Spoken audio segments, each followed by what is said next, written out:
sahabat Borneo.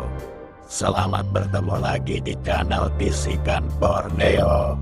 Untuk kisah kali ini, kita ambil dari kisah yang terjadi di tanah Kalimantan yang berjudul Misteri Alam Gaib. Tubuh yang dikubur berubah menjadi batang pisang. Nama tokoh di dalam cerita ini sudah disamarkan. Terima kasih. Dan sebelum kita mulai kisahnya, jangan lupa klik tombol subscribe maupun tombol like ya. Jangan lupa juga klik tombol lonceng notifikasinya agar tidak ketinggalan cerita Bisikan Borneo lainnya. Hari itu sekitar pukul 4 sore, Ibu Lia, wanita berusia kurang lebih 35 tahun, sedang mempersiapkan makan malam di dapurnya. Saat Ibu Lia sibuk memasak, anaknya, Ali, yang saat itu duduk di kelas 4 SD, meminta izin untuk bermain bersama teman-temannya. Sepulang sekolah, Ali biasanya bermain bola atau permainan lainnya dengan anak-anak tetangga di lapangan kosong di pinggiran desa. Desa tempat Ali tinggal bukanlah desa besar, melainkan desa kecil dengan beberapa rumah panggung dan rumah beton semi bilik anyaman khas pedesaan. Saat itu belum ada gadget sehingga anak-anak memang terbiasa bermain di luar rumah. Menjelang maghrib, biasanya Ali sudah pulang, mandi, dan pergi ke musola di desa untuk mengaji. Namun, hari itu, azan maghrib sudah berkumandang dan matahari mulai tenggelam. Sedangkan Ali belum juga pulang. Setelah selesai melaksanakan sholat maghrib, Bu Lia akhirnya mengambil inisiatif untuk menyusul Ali ke lapangan yang dapat ditempuh sekitar 5 menit dengan berjalan kaki dari rumahnya. Terkadang, ada hari di mana anak-anak bermain sampai lewat maghrib dan baru akan pulang setelah diomeli oleh orang tua mereka. Maklum, ketika sedang asyik bermain, bisa saja mereka lupa waktu. Tiba di lapangan, Bu Lia tidak mendapati seorang pun di sana. Kemana Ali pergi? Batinnya. Dengan rasa khawatir, ia pun bergegas pergi ke musola. Alunan sholawat terdengar saat Bu Lia mendekati musola, sambil mencari-cari Ali di antara anak-anak sebayanya yang sedang mengaji. Namun, Ali tidak ada di sana. Pak Ustadz Ahmad yang menyadari kehadiran Bu Lia mendekatinya dan bertanya, "Cari siapa, Bu?" Ali kesini tidak, Pak? Tanya Bu Lia dengan suara yang bergetar.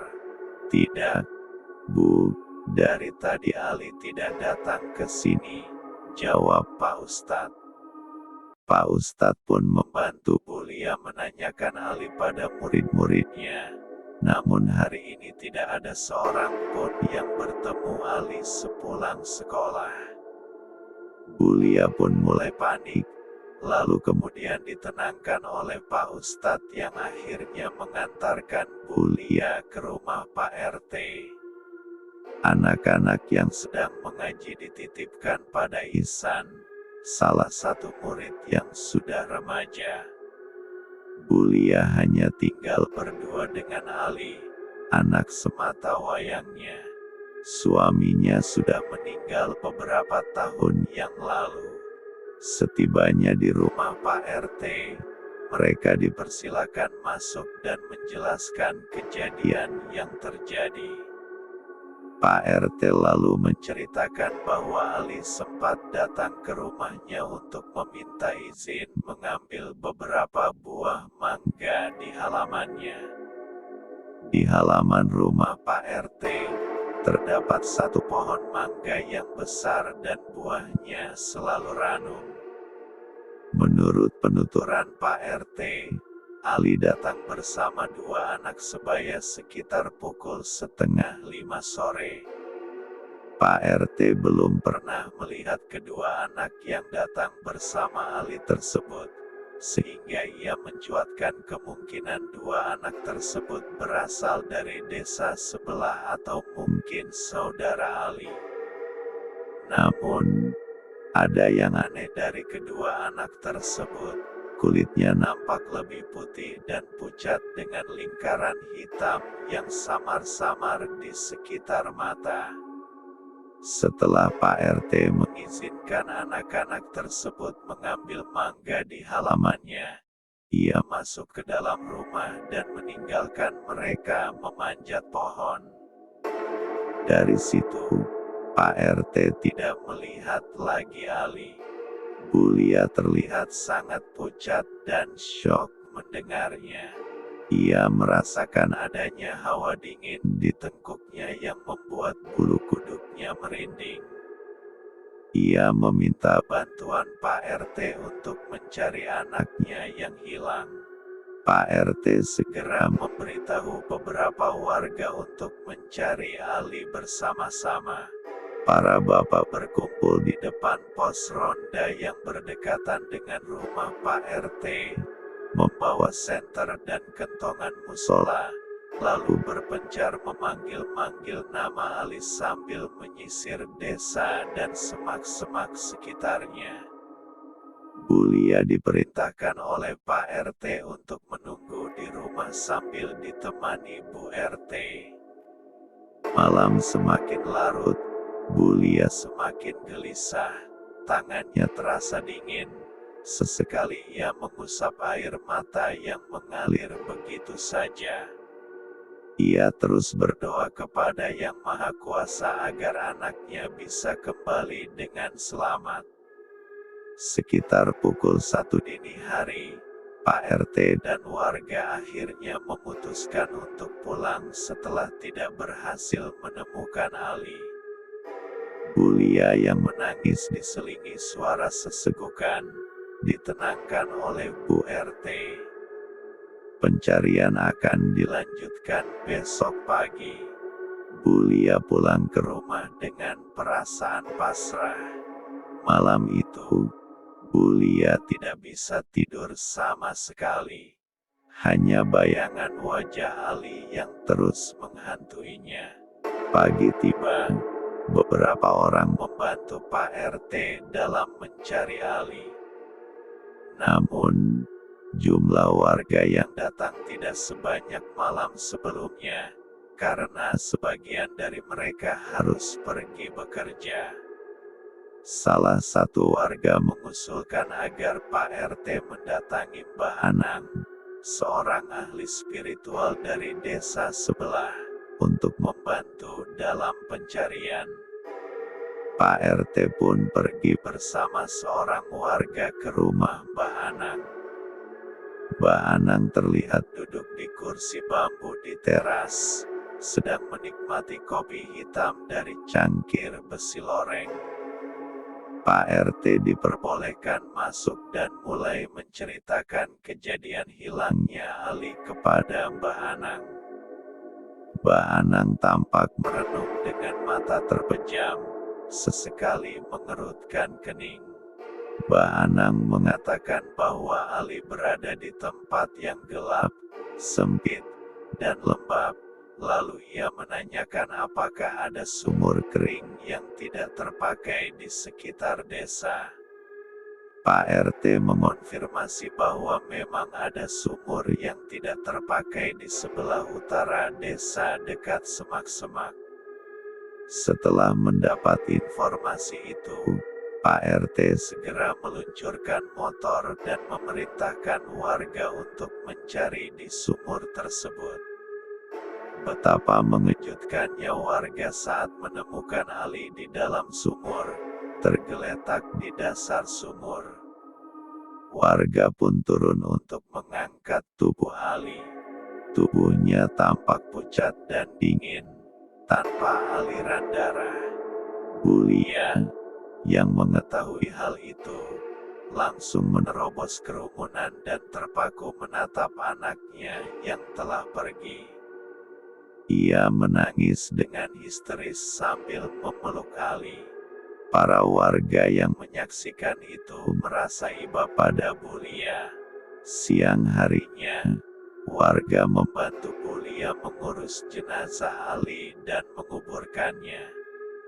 Pemakaman berlangsung lancar, diikuti dengan tahlilan pada malam harinya.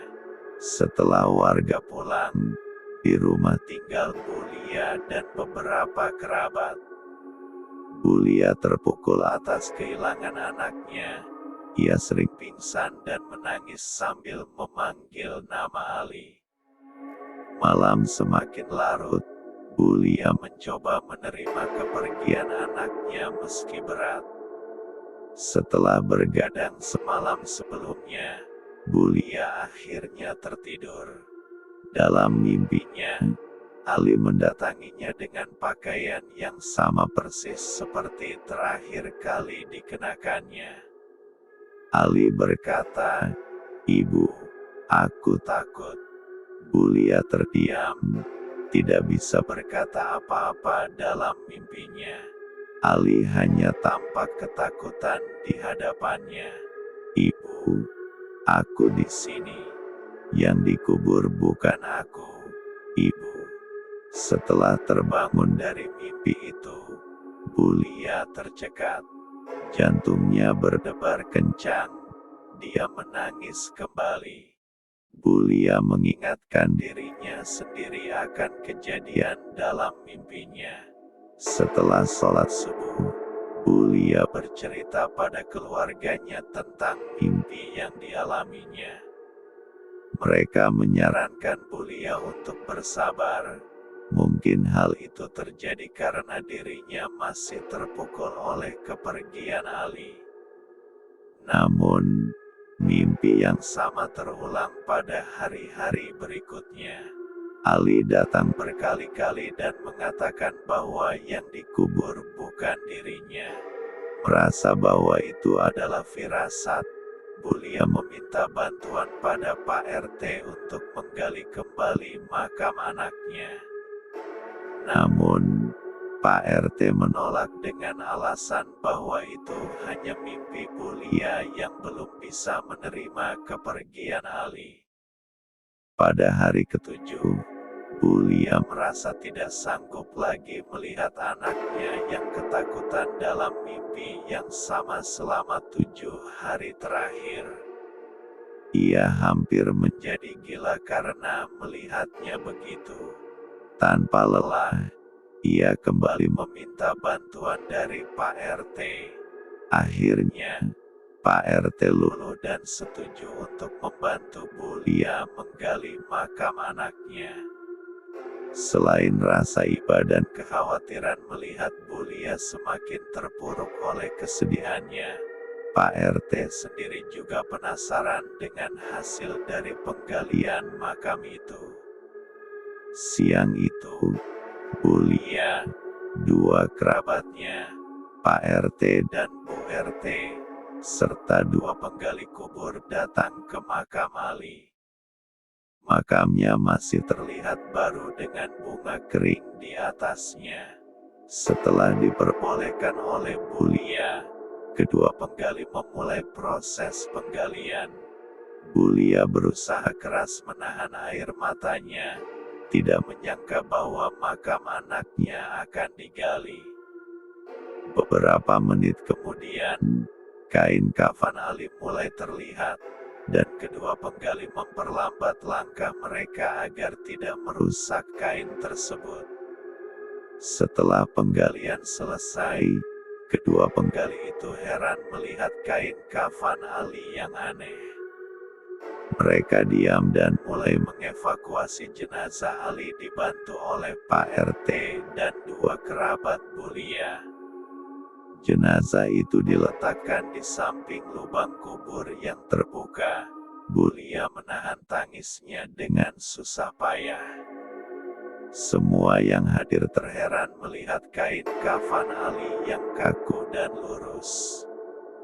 Pak RT dan salah satu kerabat Bulia membersihkan muka jenazah Ali yang tertimbun tanah.